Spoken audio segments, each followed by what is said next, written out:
নমস্কার বন্ধুরা, আমি রাজকুমার সেনাতি, একজন MP qualified mutual fund distributor. আমি আজকে আপনাদের কাছে যে টপিক নিয়ে আলোচনা করব সেটা হচ্ছে এই ভোলাটাইল মার্কেটে একজন ইনভেস্টরের কি করণীয় বা আপনি কিভাবে একজন ভালো ইনভেস্টর হতে পারেন। আমরা সবাই এখন প্যানিক করছি মার্কেটের এই পতন দেখে। তাই বন্ধুরা, আমি আমার পাস্ট এক্সপিরিয়েন্স থেকে এটা বলতে পারি, মার্কেট ফল হওয়া একটা নিয়মিত একটা স্বাভাবিক বিষয়। এটা প্রতিনিয়তই চলতে থাকে, এটা টেম্পোরারি। সুতরাং এই সময় আপনার মনে হতে পারে যে মার্কেট পড়ে যাচ্ছে, এই ভেবে আপনি হয়তো আপনার সমস্ত টাকা তুলে নেবেন। কিন্তু বন্ধু, আপনি যদি সত্যি এমনটা করে থাকেন, সেটা খুবই কিন্তু ভুল ডিসিশন হয়ে যাবে আপনার জন্য। আমি সকলকে এই অ্যাডভাইসটাই সবসময় দিয়ে থাকি, এরকম সময় আপনার টাকাটাকে একদম সুরক্ষিত রাখবেন, ইনভেস্টেড থাকবেন। যদি আপনার সামর্থ্য থাকে, মানে আর্থিক সামর্থ্য থাকে, তাহলে সেটাতে আরো বেশি করে ইনভেস্ট করুন। কারণ এটা জেনে রাখবেন, পতনশীল বাজারে আমরা কিন্তু কম দামে অনেক বেশি ইউনিট পেতে পারি, যেটা পরবর্তী সময়ে মার্কেট যখন আবার উঠবে, আপনি দেখবেন যে আপনার টাকাটা কিন্তু আস্তে আস্তে অনেকটাই বেড়ে গেছে। এবং মার্কেটের এই ফলিংটা হচ্ছে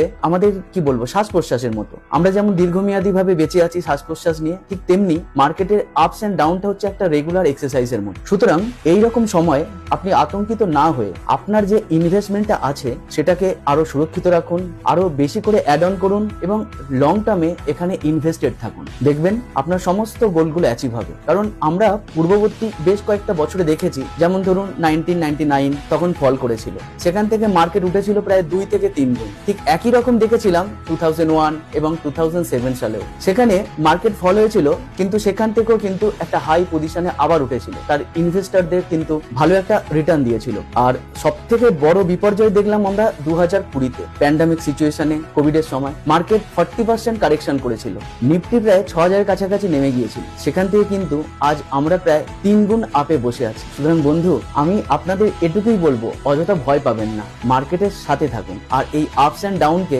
একটা সাধারণ বিষয় মনে করে লং টার্মের জন্য ইনভেস্ট করতে থাকুন। তার জন্য ভালো একটা রিটার্ন কিন্তু আগামী দিনে আপনার জন্য আশা করছে। জাস্ট একটু পেশেন্স, আপনার এই ধৈর্যশীলতাকে যদি একবার আপনি একটা ভালো ডিসিপ্লিনে পরিণত করতে পারেন না, আপনি হয়ে যাবেন ভবিষ্যতে একজন ভালো ইনভেস্টর, আর আপনার সমস্ত গোলগুলো কিন্তু আপনি অ্যাচিভ করতে পারবেন। নমস্কার। Fund investments are subject to market risk. Read all scheme-related documents carefully.